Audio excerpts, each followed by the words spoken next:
Hello and welcome to Dean Park and the first in the Spotlight review for the 2019-2020 modelling season.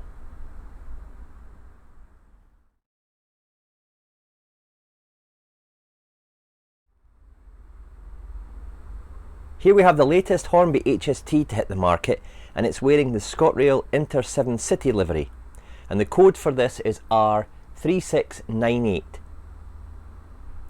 I've reviewed many of the Hornby high-speed trains in the past, so in addition to this video you might want to pick up one of the previous reviews, and the link will be at the top of the screen.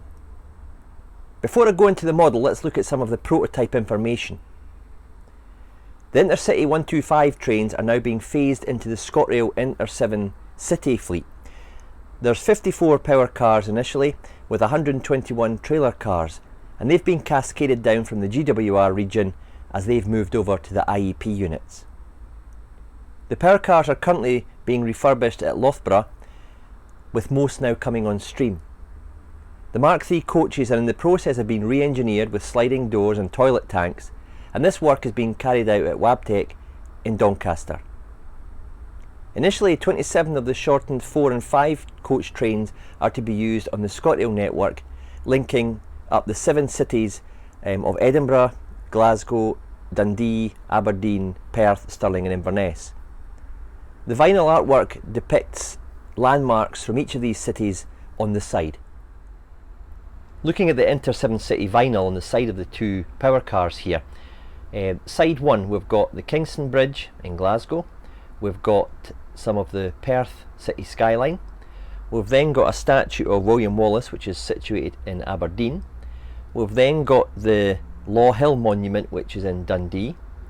Moving further along into the dark blue, we've got the statue of Flora MacDonald, and she was the person that helped Bonnie Prince Charlie escape from Scotland, so that's her claim to fame. And then here we've got Inverness Castle.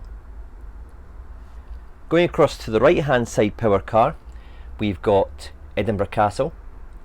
We've then got the Royal Scots Grey Monument which sits in Princes Street Gardens. We've then got the Wallace Monument in Stirling. We've then got the Finnieston Crane and the Clyde Bridge that are in Glasgow.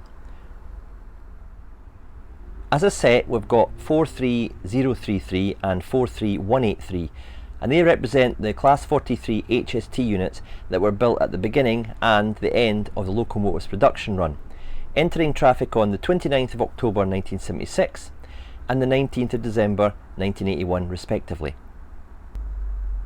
Re-engineered by Brush Traction in March 2007 and September 2006 for First Great Western, the units were cascaded to Scotrail to replace the Class 170s, with 43033 and 43183 powering the inaugural 12:55 Aberdeen to Edinburgh press launch of Inter7 City on the 10th of October 2018.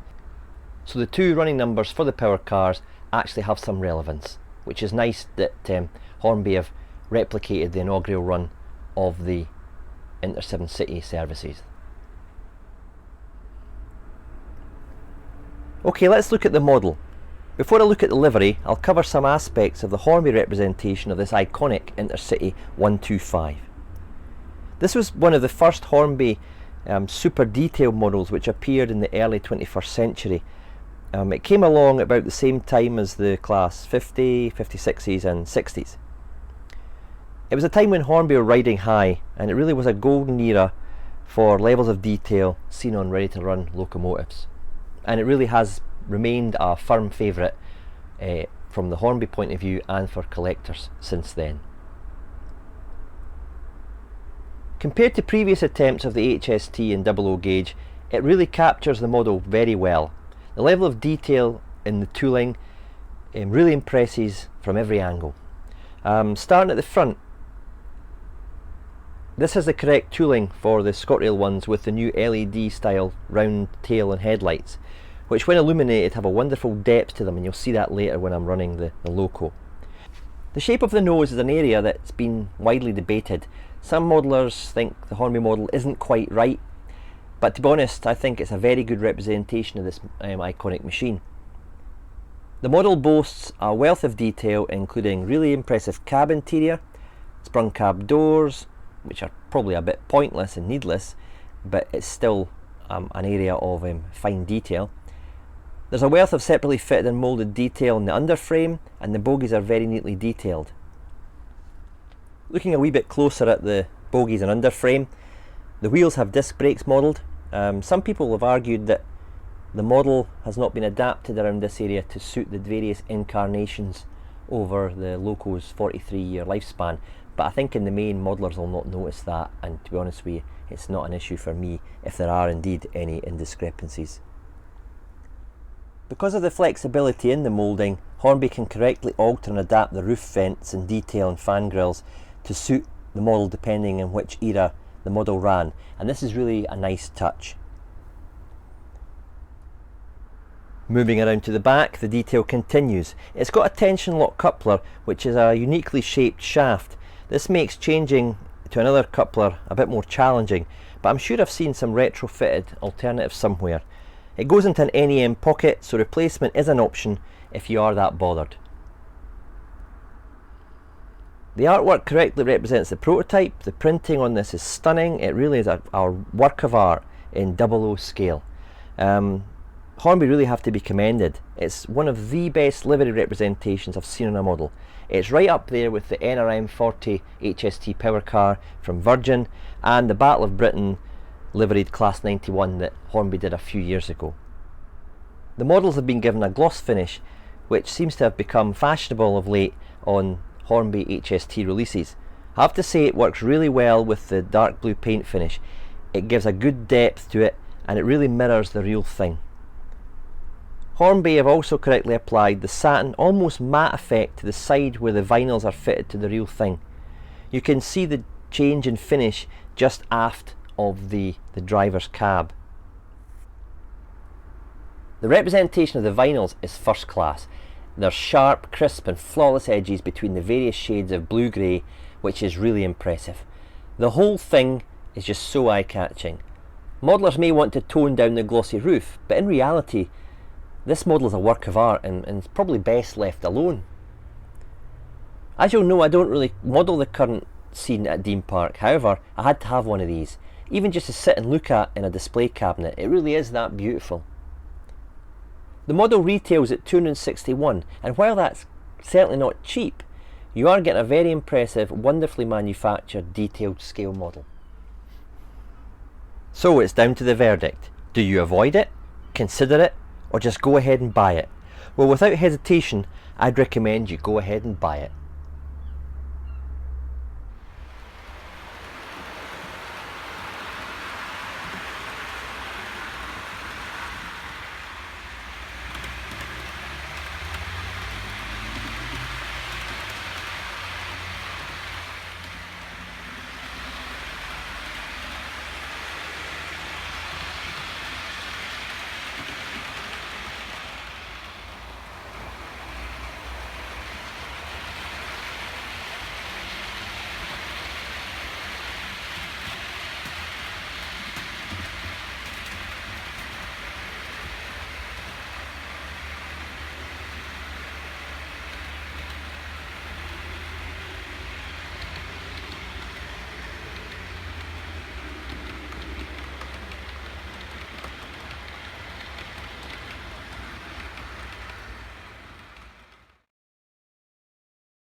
Okay, I thought it was a good opportunity to highlight another Scotrail release from Hornby whilst I was looking at the very impressive HST there.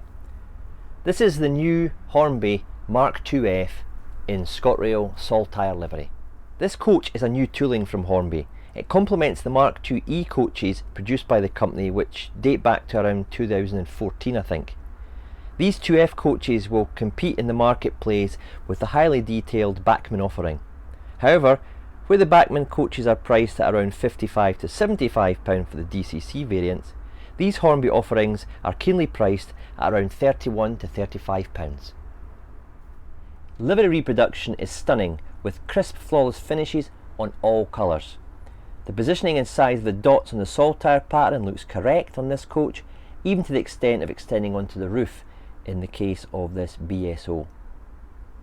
The finely printed detail is also present with a tiny Abellio vinyl on the silver painted doors. If you watched my interview with Simon Kohler of Hornby back in July, you'll have seen that we chatted about paint shades from different model manufacturers and how they get them to match, or in most cases, not match. Well, it's really good news as far as this is concerned, as Hornby have basically paint matched the Dapple Scotrail 68. This is really good news, as this loco hauls these coaches around Scotland, including the 5 Circle, which I've seen on numerous occasions. If you look closely, you can start to pick issues with it. For example, there's moulded detail to keep the costs down. Examples of this are the lamp irons, roof hatch handles, end handrails, etc. The central door locking system is printed on, that's the orange square, which means Hornby can easily backdate it and remove it without altering the tooling. So from that point of view, that's a clever move for cost saving.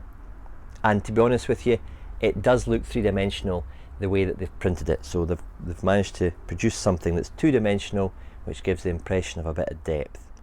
Looking at the side, the windows are correctly represented with the correct curvature at the corners of the windows. The flush glazing is impressive, where there's no signs of glue around the edges. There's also correctly tinted glass. The underframe has a good level of moulded detail, and the well represented bogies allow the coach to ride at the correct height. Brake shoes are not fitted in line with the wheels, but are moulded as part of the bogie frame instead. During testing, the coaches ran smoothly and quietly with no lateral movement of the wheel sets. Overall, this model is a convincing representation of the Mark IIF. It's well priced in today's market and is sure to sell well. Hornby's been very clever by tooling the 2F, as it opens up a large scope for different liveries. It's been commented in one media publication that this is a budget model. However, that's not a fair representation of this Hornby product. It's far superior than a budget product. If anything, the Bachmann version should be seen as a high-end product, but the Hornby Mark IIF is more of a mainstream model. Finally, my verdict. Do you avoid it, consider it, or just go ahead and buy it? Well, if you're modelling the 1970s onward, there's sure to be scope for using a Mark IIF. They really were widespread coaches.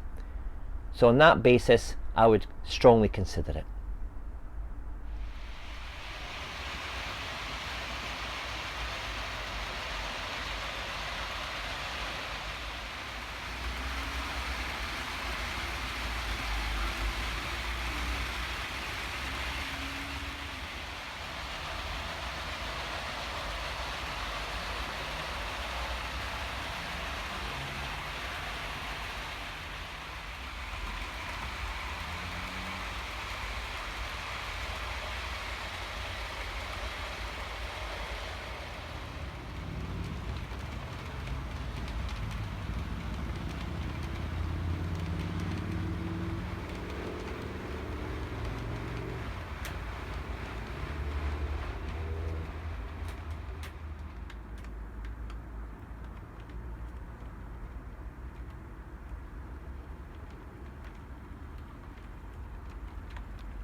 Well, I hope you enjoyed that in the Spotlight doubleheader. If you have any comments or questions on what you've seen, please do get in touch. Take care. Cheers for now.